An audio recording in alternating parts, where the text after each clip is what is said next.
what I did was get Lentil out and walk her back and forth and use the vibration to see if she could come to me here in the new place, a little bit more distracting, and she did that. So then I let my puppy out, who is one of her good friends. High distraction, can she still know with the dog running around that when she feels that to come over? And she did that. What we're doing to see, like in a distracting environment, does she still know what that collar means?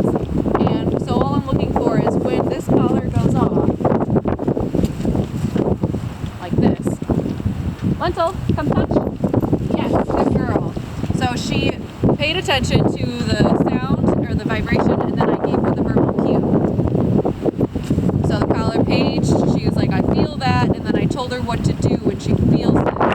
I'm not expecting her to know what this means. I'm showing her what I want. She's on a long line, maybe when she's scared and she's barking at somebody, we can call her back. If we see something that maybe you're scared of, or you see something you're not allowed to go get, like a porcupine, I can now page her. It's super windy here. Who knows if you can even hear me? So you would understand why we would use a pager system when she already knows to come back verbally. Let's go check out what they're doing.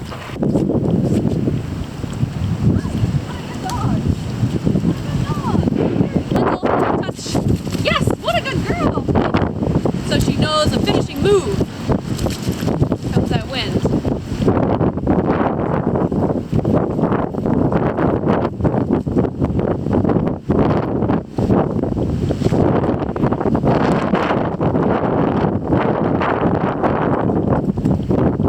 Sounds like fun. This is training.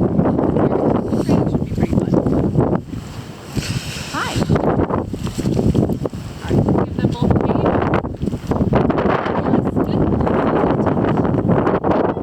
Good girl. Very good. So you could make them sit, you could have them touch, you could have them get into a heel, whatever finishing move you would like. Just stand there and hang out till you say so. The whole point is just that in case you do need to call your dog and they're out of earshot, because it is super windy here, that you have a tool as a backup. And it works really well for anxious dogs when they get a little scared, they're a little nervous. You hit them with the pager and they're like, oh yeah, I know what to do. That's confidence training. When a dog is anxious, you apply confidence training, and it makes them feel better because they know an expectation. They're not so unsure. The uncertainty isn't so scary.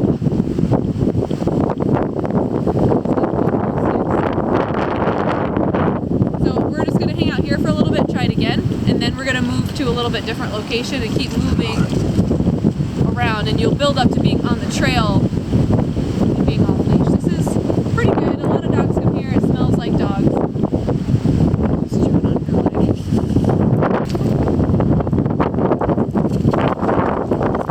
Good job. Good. Go, go.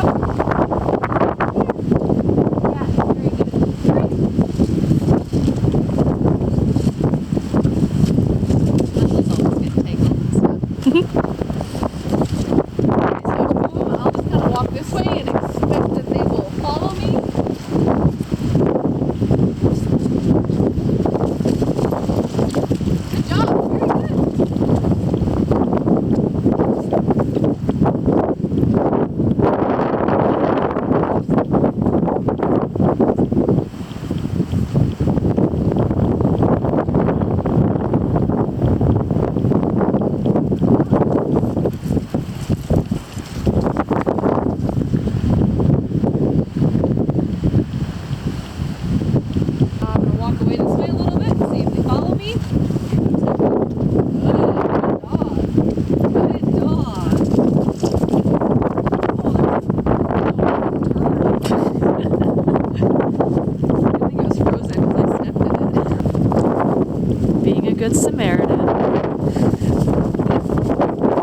by.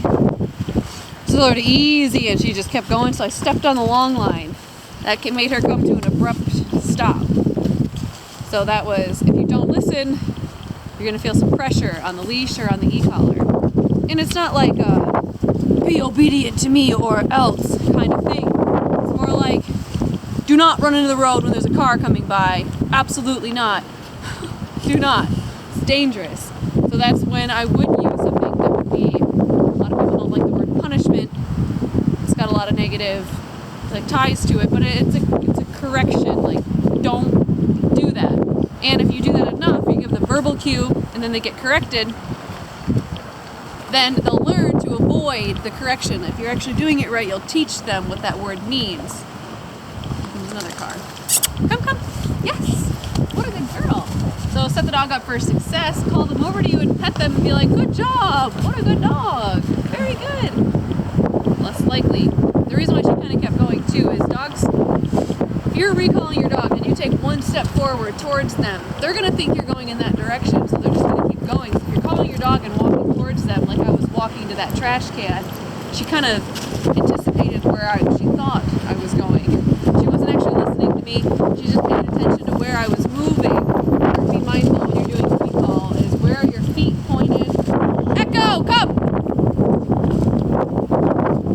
Good girl. Good. Yes. Good girl. Very good. Break.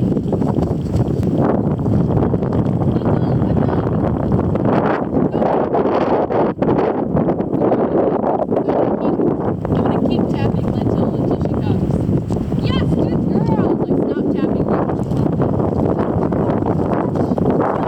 Good girl. Good girl. Stepping on the long line so she can't even drive by. Good girl. Good girl. Great. She was out there, she was chewing on the stick, and I called them both. I just tapped it, and they both have a double syllable name. So it's Echo, Lentil. I'm also just tapping it right on cue. Echo, Lentil. So it's kind of going off my voice, so they know that I'm calling them. And then she kept chewing on the stick and ignored me. So I just started tapping it and tapping it and tapping it until she looked up and looked at me. Then I stopped tapping it. Marked if she were to check out so if she was, oh no, we got another blooper. If she were to check out while I was in the middle of the recall, I would just start tapping it again. So anytime she's not on point, it's kind of like playing cocktail. It turns on. When she starts doing it, it turns off. Echo, come! Come here. Good girl. Come here.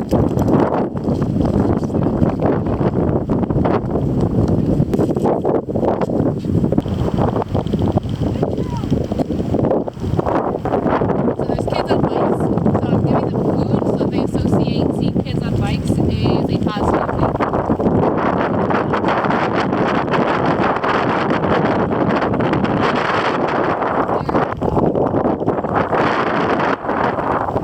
You've noticed that today is the first time I brought out food. That's another super important thing to talk about, is I did not use food initially. I wanted to make sure that she wasn't working for the food so that she doesn't just check out if there is no food, or that to make sure that she is trusting me and listening to me and understanding the cues and what I'm saying, not being like, sometimes this gets me food, sometimes this gets me food, and just kind of autopiloting and not really thinking about it. I'm not trying to distract her with food. I'm not trying to bribe her attention away from things that are scary. I'm really trying to convince her that like life's really not so scary, it's okay. But as long as you're with me and I'm handling you, I'll keep you safe. I can read other dogs' body language. I can see, okay, there's kids, maybe they'll scare you, come here by me, let's do this. So she can get some confidence in me and trust me. And I don't have to use cookies for the rest of her life to bribe her attention away from something that she's scared of and being reactive to. Because the only time she's reactive is if she's scared. She's not aggressive, she doesn't like try to get into dog fights or anything like that. She just gets scared, and that's because she wasn't socialized properly as a puppy. She was adopted at about 5 months old. So from 5 months on until now, she has had all the socialization just thrown at her, and she's doing really good. But you just have to be mindful that she is naturally spooky, and to just respect that about her and just respect her space and make sure that you're as a handler, you're giving her opportunity to Echo, come. Echo, come. Very good. Very good dog. Good dog. Touch. Yes. Good girl. Very good. Thank you. Break. We're just practicing recalling back and then waiting until you say so, because out in the real world, when you really need recall, it's because there's like a bear, a porcupine, a dog on a leash that you shouldn't go say hi to, something dangerous you shouldn't go, or there's kids and your dog doesn't like kids and you need them to stay until the kids are good. She also walks with a lot of dogs. She's got a lot of doggy friends, so when they're in a pack, you know, you gotta be polite around other people. You need to wait while people pass. Come here. Yes, very good. Come here. Come here. Very good girl. Yes, good. Good girl. Break. It's important when you have a reactive dog to be aware of your surroundings, knowing that like kids are coming in, reacting, knowing how to pull your dog away from things and having them trust you to come with you away.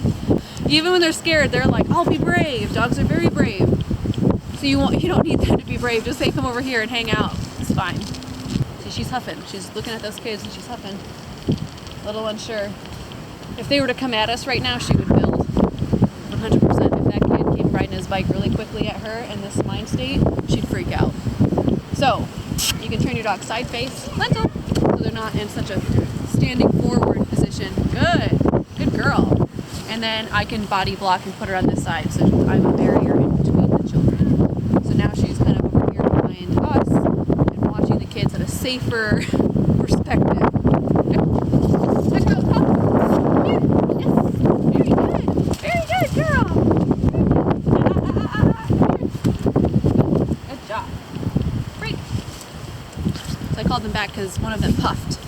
So that's a loading sign. She's saying something. She's no, come back. So this is fine. She's looking side face, curiosity, like that's good. Her tail is down, her tail is not up, her ears are forward, so her body language is saying curious, calm. She's not overstimulated, she's not too investigated or too involved. And the people turn their backs all the way to us, and that's when she went forward. Them turning around and not looking at her made her feel a little bit more confident. We can move towards them. That's what nervous dogs always go up from behind and sniff. She already knows all the cues. We're just teaching her what this collar really means. And that is when you feel the collar, you come, do a recall, and wait until I say break. This is a pressure harness. So if she gets to the end of the harness, she'll get some pressure. It's a lot like a pressure collar. The reason why I'm using it is because this is also pressure. This is pressure. To shut the pressure off, you recall.